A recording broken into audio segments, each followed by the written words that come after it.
Hi, welcome to the keying and transparency section of the After Effects Basic Training series.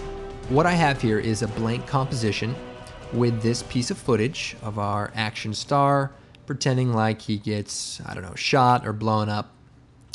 And what we can do is key out the green and put something else behind him. Now, of course, an effect like this could take hours, but I'm just going to kind of quickly run through the basics. So with the layers selected, I'm going to choose Effect, Keying, Key Light. And this is After Effects Keying plugin for green and blue screens. And what you do is use the screen color to click on the green. And that gets rid of most of the green. We can turn on this toggle transparency switch. Now we see we have a bunch of stuff in here that shouldn't be. And we can go down to the screen matte options and just increase the clip black and decrease this. We can also increase the gain a little bit.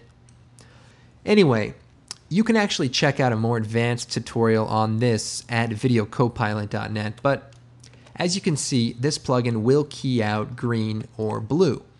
Now, we do have another problem, is this stuff in the background. So to get rid of that, we're going to use a mask. And a mask is basically a cookie cutter. So if I shut off the Key Light plugin for a second, I'm going to come up to our tool palette. I'm going to take the pen tool, and I'm just going to draw a shape.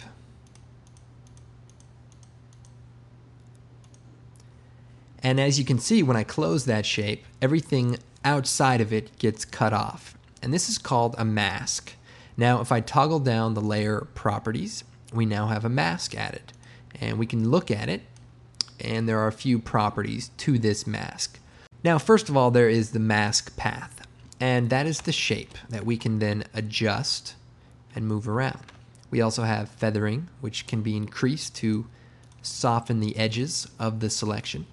This doesn't necessarily have to be used with green screen. You can use this to make a photo montage or a video montage and soften the edges of your pictures. Just try to think of the possibilities with these masks.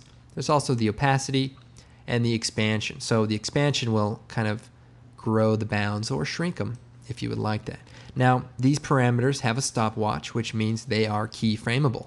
So I could set the keyframe for the mask path, move forward a bit, and take the selection tool and just adjust these mask points. Then if I play this back, you can see those points kind of adjust. So kind of a helpful thing that I'm sure you will use in the future. But for now, I'm going to select the mask and hit delete. Now, what I want to use the mask for is to get rid of some of this background stuff in our helper right here on the side. So if I turn key light back on, I can take the pen tool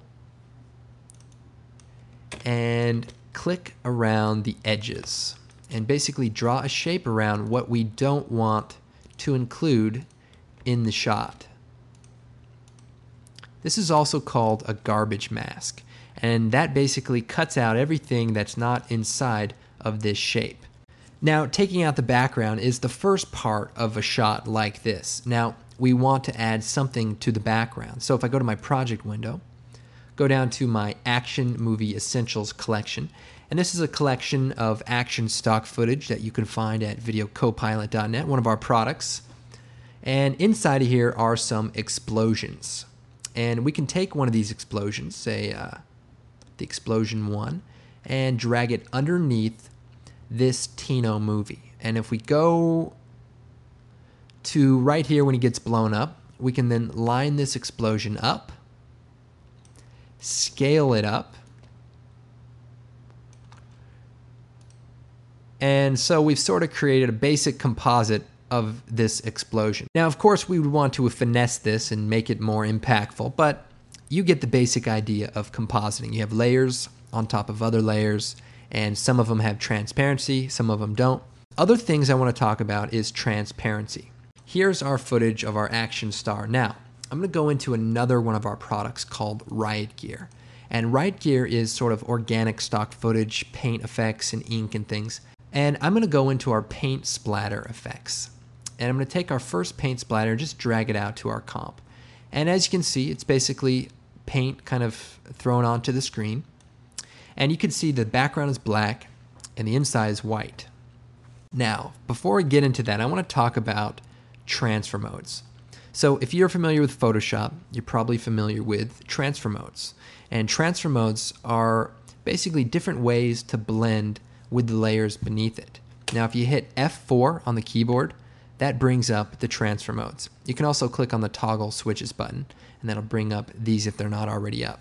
Now, we can change the transfer mode to multiply. And what that does is basically shows through anything that is white. Or you can change it to screen, which does the opposite of that. So all the black sort of gets keyed out, and now we have just the white.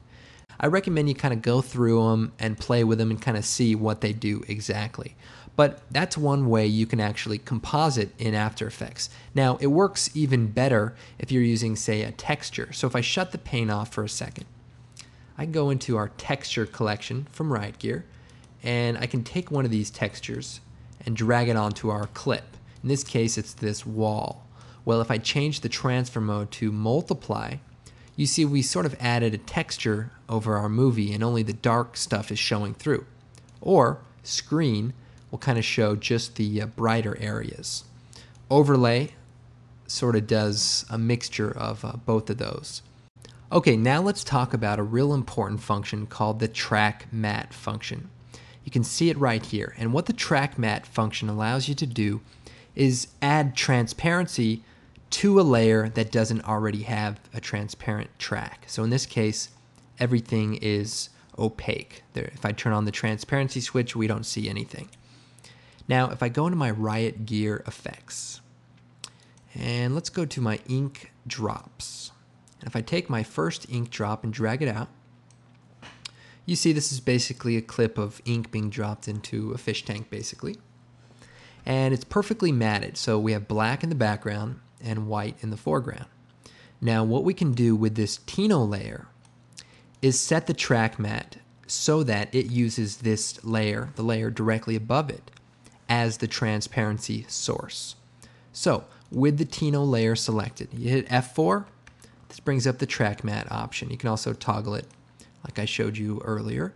And what I can do is change the track matte from nothing to Luma Matte Drop 1.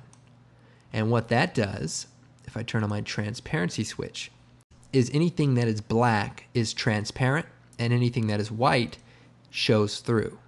Now, I can go into this drop layer, choose Effect, Color Correction, Curves, and I can brighten it, just blow it out really bright. See, like that? Then if I shut the layer off, you'll see that my footage beneath it shows through a lot clearer, and that's because semi-transparent stuff sort of see-through. Now, of course, I can scale this layer up as well, and that'll show through more of our character. I can also go to my Tino layer and invert the matte so that we sort of cut out everything but this layer. Now, for this shot, it's probably better if we use something else instead of this green screen footage. So I'm going to go to my images, and I'm going to replace the cloud footage with this Tino layer. Now, here's a great tip. If you select a layer in the timeline, you can replace it by grabbing something else, holding down Alt, and dropping it right on top of it. And you'll see it basically replaces it. That's a very helpful tip you're definitely going to find useful.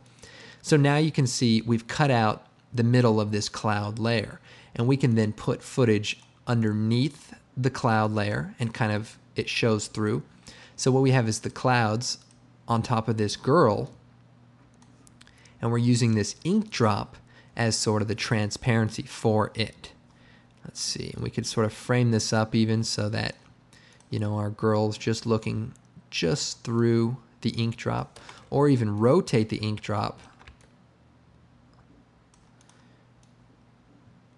so that she's right in the middle of it. So, something to think about. Obviously, this is speculative training and not my favorite kind of training. I don't like to be telling you how things can be used. I prefer to show you actual real-world examples and show you how this tool is used to achieve a specific effect. But with basic training, I think the idea is to get an understanding of the program and just sort of see the possibilities not so much actually, okay, I know how to use the program now, because experience is the key. And also, while you're watching this, I recommend you think about other ways you can use these techniques. It's like, here is this filter. What other ways can you use it for? So that's definitely something you want to be thinking about.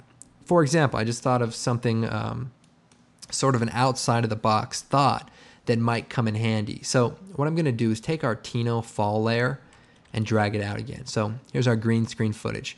And just as I did before, I'm going to key out the green. Keying, key light. Select the green, we'll select the darker area, and just kind of make an adjustment to this. Then we're going to take the pen tool, and I'm going to cut out the outer stuff so that we just focus on our main character, just like we did before. And now what I'm going to do is use his video as a track mat for our clouds. So how am I going to do that? Well, take the cloud layer and put it underneath the Tino layer. So that's what it would look like normally. And I'll just delete these other layers for right now. So he's just walking out in front of the clouds. Pretty cool. But if I take the clouds and change the track mat to alpha matte, that's going to use this layer's alpha. And now that we've applied the keying to it, it has an alpha channel. It's not a luma channel, it's an alpha channel. So if we set it to a luma channel, you see we just get the highlighted areas that come in, and the dark areas get cut out just like a normal track mat. But if you use the alpha mat or the alpha mat inverted, you can see we actually can kind of create a vignette of our character kind of walking out. And that's pretty interesting, especially if you're looking, that iPod look. You could make a new solid from the layer menu, make it black, or let's see, make it black, and make a new layer that is, purple. Put the purple layer in the background, put the black layer underneath the Tino layer, and set the black layer's track mat to alpha matte. And what that does is uses the Tino dancing around as a mat. And so now you see him doing his thing, and you sort of have that silhouette look. So that's what track mats are all about. It's all about transferring transparency from one source to another. And another final touch we could add is by creating a new black solid and choosing OK. What I can do is add a nice vignette around the edges. And what we'll do is take the ellipse tool and just draw a shape around the mask. So now we've created a circle around this black layer. Then if we subtract the mask, then we have sort of a black bounds. Then if we bring the mask properties up, I can feather the mask out. And then expand it inward or outward. In this case, we'll expand it outward. And so now we have sort of a nice soft edge around the outside of this file, and that looks pretty good. We have a little extra stuff here, and again, I'm just demonstrating things, but you can clean that up using some of the functions in the keying options. So please check out some of the more advanced tutorials at videocopilot.net. And hopefully this gives you sort of a foundation for transparency and working with keying inside of After Effects.